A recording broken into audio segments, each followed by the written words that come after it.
Everyone, welcome back to my channel. ಇವತ್ತು lunch box ರೆಸಿಪಿನ share ಮಾಡ್ತಾ ಇದ್ದೇನೆ. ಬಂದು ವೈಟ್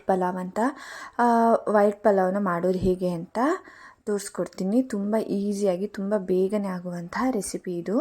ಮೊದಲಿಗೆ ನಾನಿಲ್ಲಿ ಸ್ವಲ್ಪ ಎಣ್ಣೆನ ತಗೊಳ್ತಾ ಇದ್ದೇನೆ. ಇದನ್ನು ಕುಕ್ಕರಲ್ಲಿ ಮಾಡ್ತಾ ಇದ್ದೇನೆ. ಮೊದಲಿಗೆ ಸ್ವಲ್ಪ ಎಣ್ಣೆನ ತಗೊಂಡು ಹಾಗೆ 1 ಚಮಚ ತುಪ್ಪನ ಹಾಕ್ಕೊಳ್ತಾ ಇದ್ದೀನಿ. ಇಲ್ಲಿ ಸ್ವಲ್ಪ ಈರುಳ್ಳಿನ ಹಾಕ್ಕೊಂಡು ಚೆನ್ನಾಗಿ ಫ್ರೈ ಮಾಡ್ತಿದ್ದೀನಿ. ಈರುಳ್ಳಿ ಸ್ವಲ್ಪ ಫ್ರೈ ಆದಮೇಲೆ ಸ್ವಲ್ಪ ಹಸಿಮೆಣ್ಸಿನ್ಕಾಯಿನ ಹಾಕ್ತಾ ಇದ್ದೇನೆ. ನಾನಿಲ್ಲಿ 2 ಹಸಿಮೆಣ್ಸಿನ್ಕಾಯಿನ ಯೂಸ್ ಮಾಡಿದ್ದೀನಿ. ನೀವು ಸ್ವಲ್ಪ ಖಾರ ಜಾಸ್ತಿ ಬೇಕು ಅಂತ ಅಂದವರು ಹಸಿಮೆಣ್ಸಿನ್ಕಾಯಿನ ಜಾಸ್ತಿ ಹಾಕೊಳ್ಳಿ. ಹಸಿಮೆಣ್ಸಿನ್ಕಾಯಿ ಫ್ರೈ ಆದಮೇಲೆ ಇದಕ್ಕೆ ನಾನು ತರಕಾರಿನ ಆ್ಯಡ್ ಮಾಡ್ತಾ ಇದ್ದೇನೆ. ನಿಮ್ಮ ಹತ್ರ ಯಾವ ತರಕಾರಿ ಇದೆ ಇದನ್ನು ಹಾಕ್ಕೊಳ್ಳಿ. ನಾನಿವತ್ತು ಬೀನ್ಸು ಹಾಗೆ ಸ್ವಲ್ಪ ಕ್ಯಾರೆಟು ಹಾಗೆ ಸ್ವಲ್ಪ ಗ್ರೀನ್ ಪೀಸ್ನ ಬಟಾಣಿನ ಯೂಸ್ ಮಾಡ್ತಾ ಇದ್ದೇನೆ.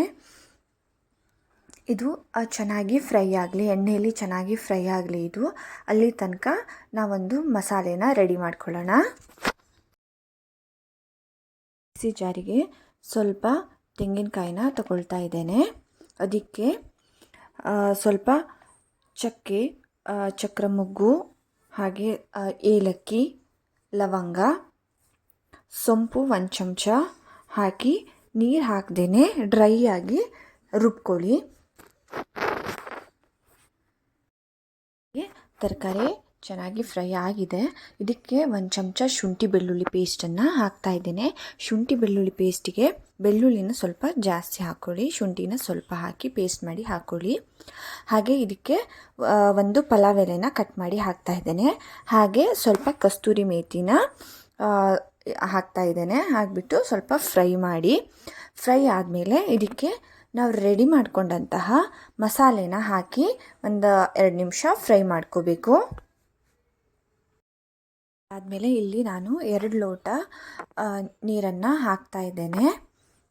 ನಾನು 1 ಲೋಟ ಅಕ್ಕಿಯನ್ನು ನೆನೆಸಿಟ್ಟಿದ್ದೆ. ಇದು ನಾರ್ಮಲಾಗಿ ನಾವು ಊಟಕ್ಕೆ ಯೂಸ್ ಮಾಡುವಂಥ ಸೋನಾ ಮಸೂರಿ ಅಕ್ಕಿನ ಯೂಸ್ ಮಾಡಿದ್ದೇನೆ. 1:2 ರೇಷಿಯೋಲ್ಲಿ ನೀರನ್ನು ಹಾಕಿ ಹಾಗೆ ಸ್ವಲ್ಪ ಕೊತ್ತಂಬರಿ ಸೊಪ್ಪನ್ನು ಹಾಕ್ತಾ ಇದ್ದೇನೆ. ಹಾಗೆ ಸ್ವಲ್ಪ ರುಚಿಗೆ ತಕ್ಕಷ್ಟು ಉಪ್ಪನ್ನು ಹಾಕಿ 1 ಸ್ಪೂನ್ ಲಿಂಬೆಹಣ್ಣಿನ ರಸನ ನೀವು ಹಾಕ್ಬಹುದು. ನಾನಿಲ್ಲಿ 1 ಸ್ಪೂನ್ ವಿನೆಗರ್ನ ಹಾಕ್ತಾ ಇದ್ದೇನೆ. ನಿಮ್ಮ ಹತ್ರ ಪುದೀನ ಸೊಪ್ಪಿದ್ರೂ ಸಹ ಅದನ್ನು ಹಾಕಿ ಹಾಗೆ ಚೆನ್ನಾಗಿ ಮಿಕ್ಸ್ ಮಾಡಿ ಸಣ್ಣ ಕುದಿ ಬಂದಮೇಲೆ ಲಿಡ್ಡನ್ನು ಕ್ಲೋಸ್ ಮಾಡಿಬಿಟ್ಟು 2 ವಿಷಲ್ನ ಹೊಡೆಸಿ. ಇಲ್ಲಿ 2 ವಿಷಲ್ ಆಗಿದೆ. ಇದು ಕೂಲ್ ಆದಮೇಲೆ ನಾನು ಇದನ್ನು ಓಪನ್ ಮಾಡ್ತಾ ಇದ್ದೇನೆ. ನೋಡಿ, ಇವಾಗ ವೈಟ್ ಪಲಾವ್ ರೆಡಿಯಾಗಿದೆ. ತುಂಬ ಉದುರಾಗಿ ಚೆನ್ನಾಗಿ ಬಂದಿದೆ. ಟೇಸ್ಟು ಕೂಡ ತುಂಬ ಚೆನ್ನಾಗಿ ಇರುತ್ತೆ. ತುಂಬ ಸಿಂಪಲ್ಲಾಗಿ ಬೇಗನೆ ಆಗುವಂತಹ ಲಂಚ್ ಬಾಕ್ಸ್ ರೆಸಿಪಿ ಇದು. ನೀವು ಖಂಡಿತ ಇದನ್ನು ಟ್ರೈ ಮಾಡಿ ಬಂದು ಕಮೆಂಟ್ಸ್ ಮಾಡಿ.